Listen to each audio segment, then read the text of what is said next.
মাঝরাতে বেশ অস্বস্তি হওয়াতে ঘুম ভেঙে গেল সবুজের। বিছানার ওপর সে উঠে বসল, দেওয়াল ঘড়ির দিকে তাকিয়ে বলল,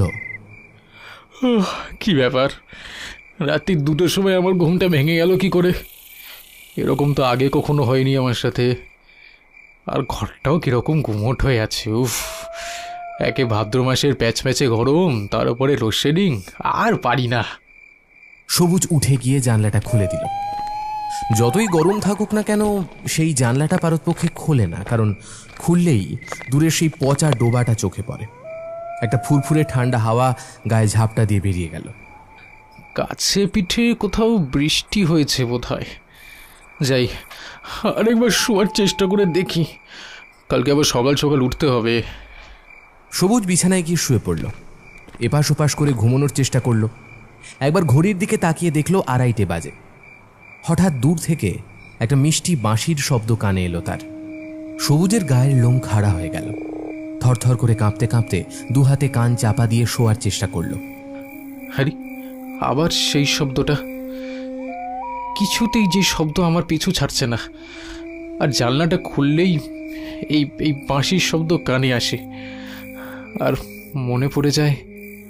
বাঁশির আওয়াজ শুনতে শুনতে তার স্নায়ু দুর্বল হয়ে পড়ল, ঢলে পড়ল গভীর নিদ্রায়।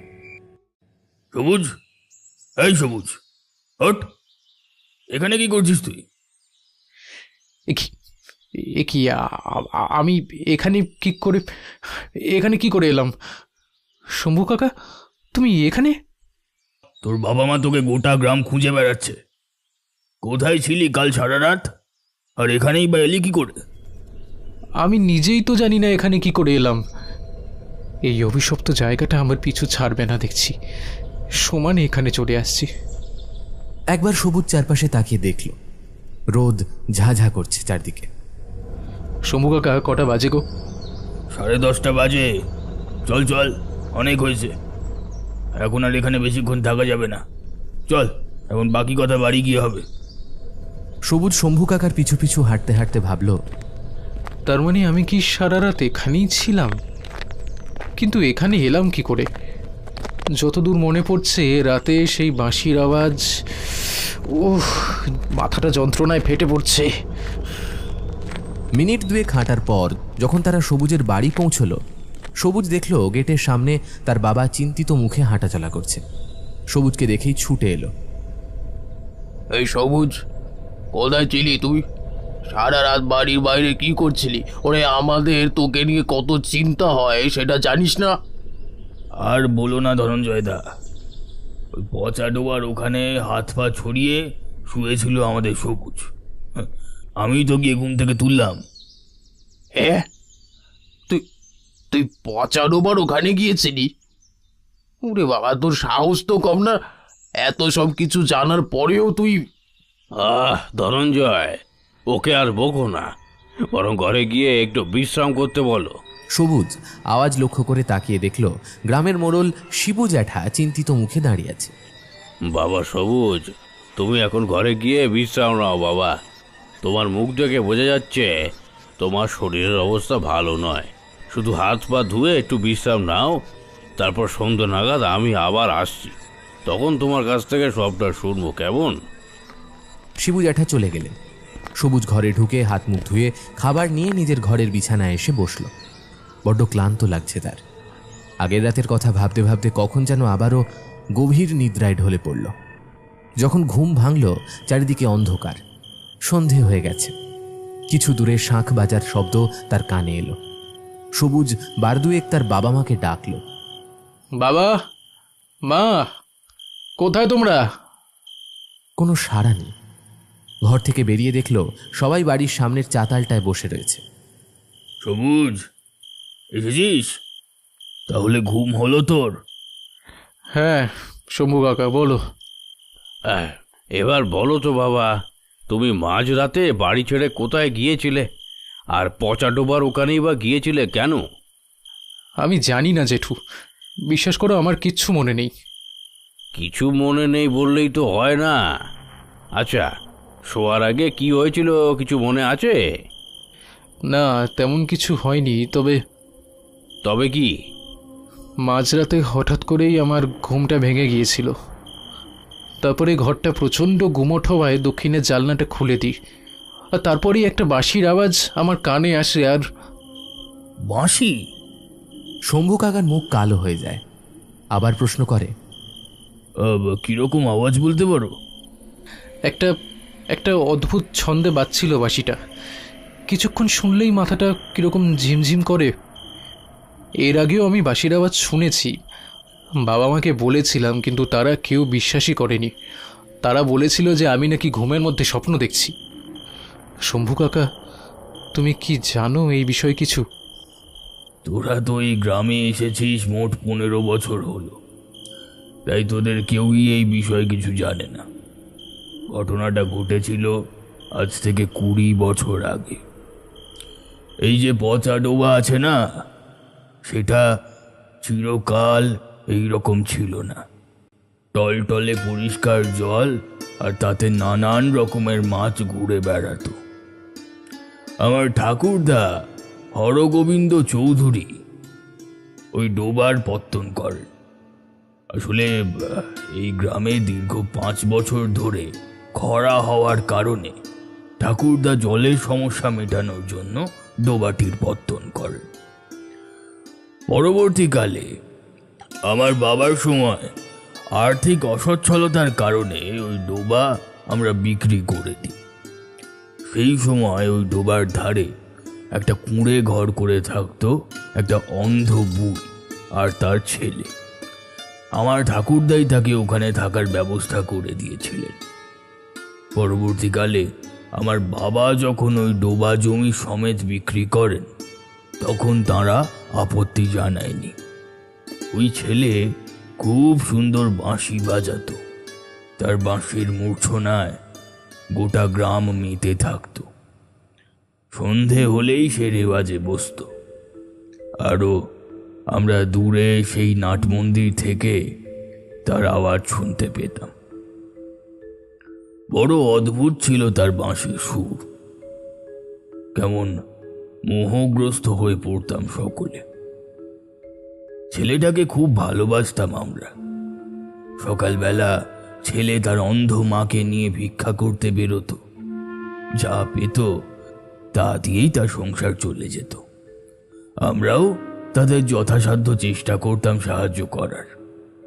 আমরা তাকে ডেকে বহুবার পড়াশোনার কথা বলি, কিন্তু সে তার অন্ধ মাকে ছেড়ে যেতে রাজি হয়নি। গ্রামে স্কুলে ক্লাস 8 অবধি পড়েছিল।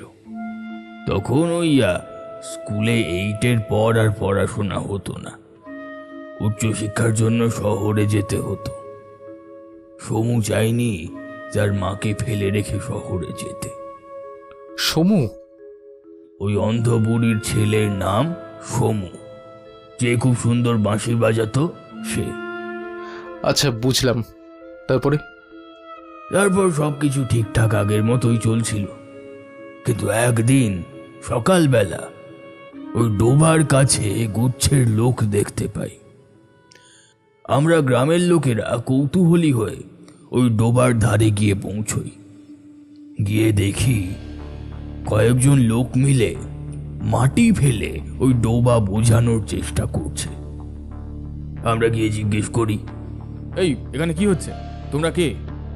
এই ডোবা বোঝানোর চেষ্টা করছো কেন? দেখো না শম্ভুদা, ওরা এই ডোবা বুঝিয়ে এখানে ফ্যাক্টরি করবে বলছে। আমরা বাধা দিতে যাওয়ায় বলে আমাদের ঝুপড়িও ভেঙে দেবে।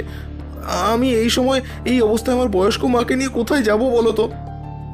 সমুর কথা শুনে আমরা ওই লোকগুলোর মধ্যে একজন মাতব্বর গোছের লোকের কাছে গিয়ে বললাম, এই তোমরা এখানে কি করছো? ওই ডোবাটাকে বোঝানোর চেষ্টা করছো কেন? মালিক হুকুম দিয়েছে এই ডোবা বুঝিয়ে এখানে ফ্যাক্টরি হবে, এসব ঝুপড়ি ছুঁড়ে ফেলে দেওয়া হবে। ফ্যাক্টরি? কিসের ফ্যাক্টরি? আমার বাবা তো ডোবা মাছ চাষের জন্য বিক্রি করেছিল। সেসব আমরা জানি না, আপনি আমাদের মালিকের সঙ্গে গিয়ে কথা বলুন। আমাদের সাথে ওই মজুরদের তর্কাতর্কি শুরু হয়ে গেল। হঠাৎ আমাদের ওই শোরগোল শুনে দূরে গাছের তলায় দাঁড়িয়ে থাকা এক স্যুট বুট পরা ব্যক্তি গটমট করে আমাদের সামনে এসে জিজ্ঞেস করলো, কি ব্যাপার? কি কি সমস্যা? আরে ওদের কাজ করতে দিচ্ছেন না কেন?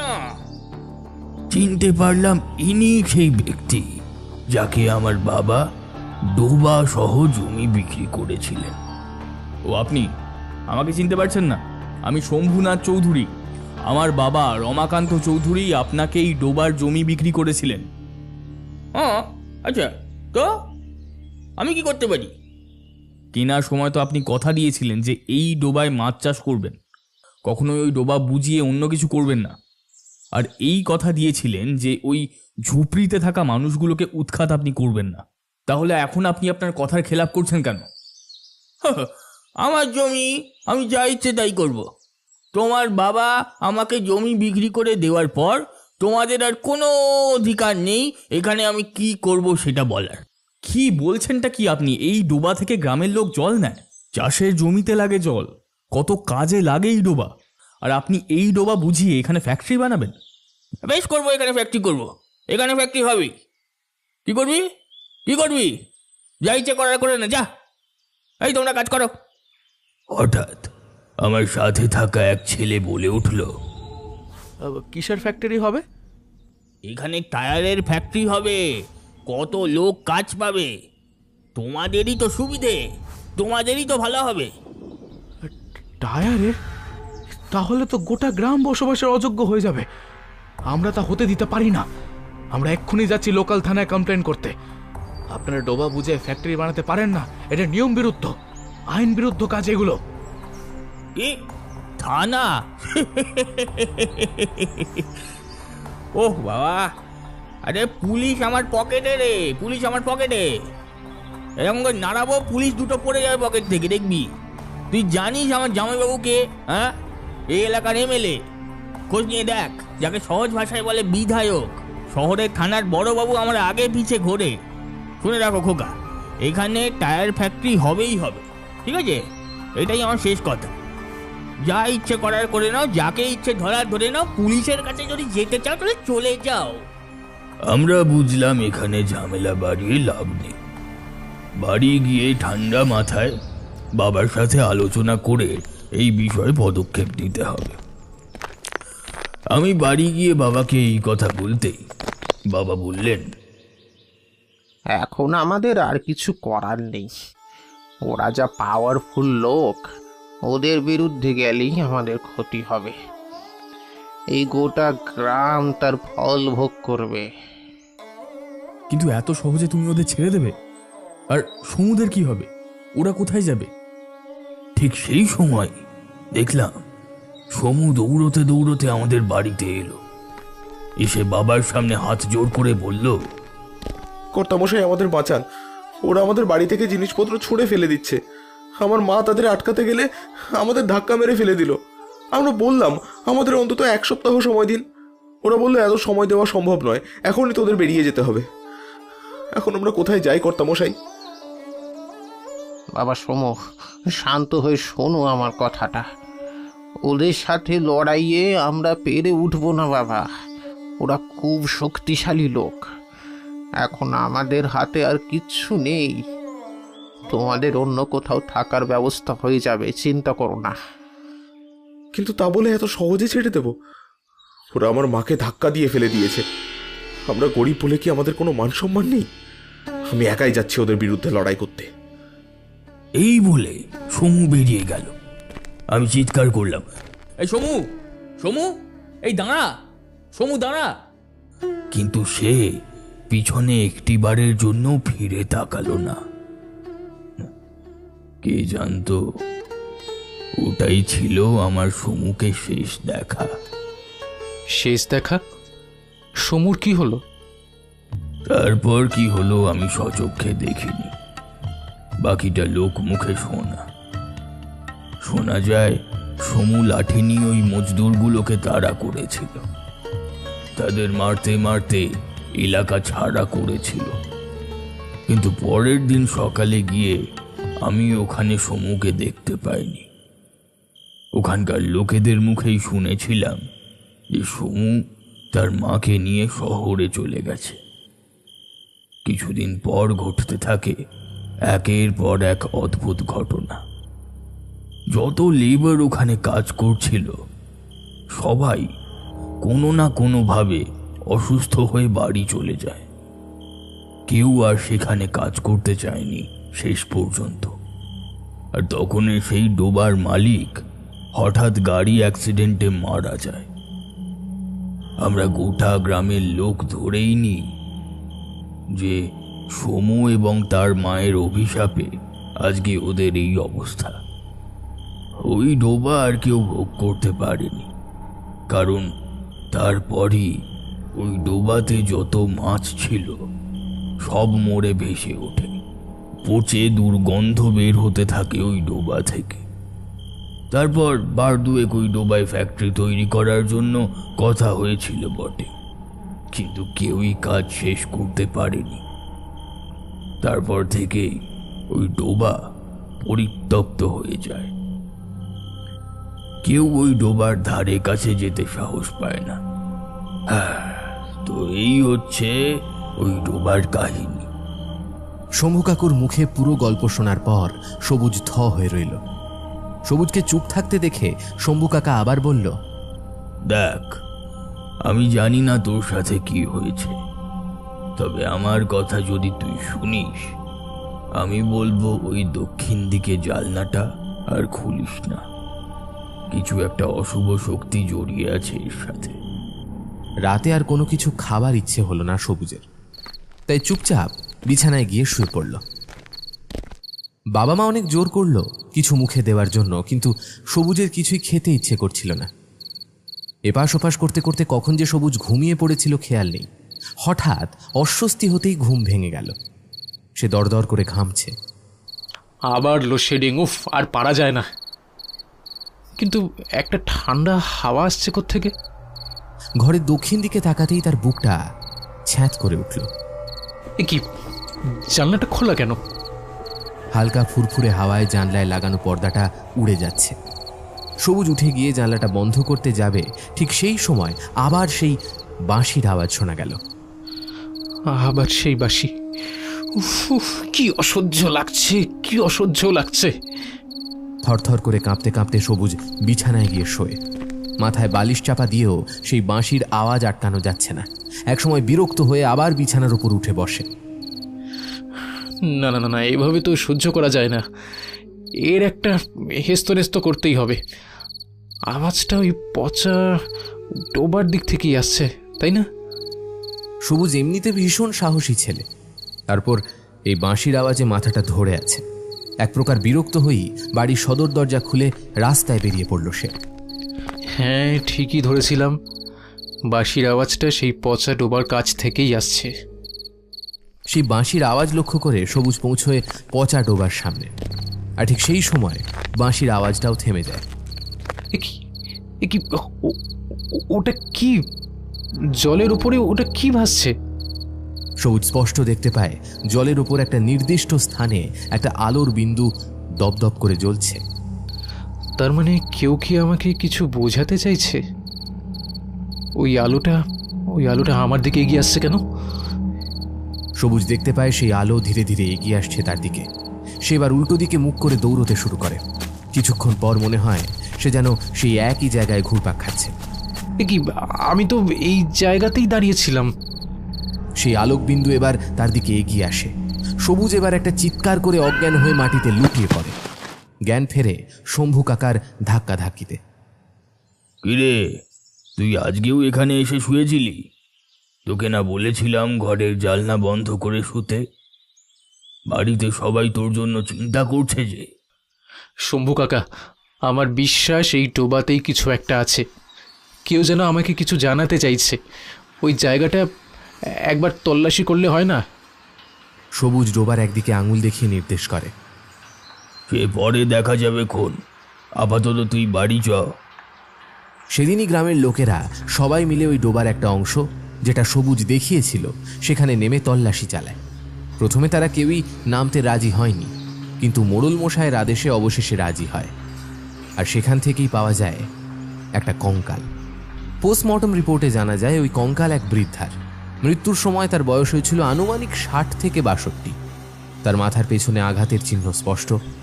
গ্রামের সবাই বুঝতে পারে ওই কঙ্কাল সেই অন্ধ বুড়ির। তাহলে সমুর কি হলো? সে কি এখনো বেঁচে আছে? শম্ভু কাকা সবাইকে উদ্দেশ্য করে জিজ্ঞেস করে। এই পচা ডোবার কালো জলের দিকে তাকিয়ে সবুজের মন খালি খচখচ করতে থাকে। এখনো অনেক কিছু বাকি, গল্পটা এখানে শেষ নয়।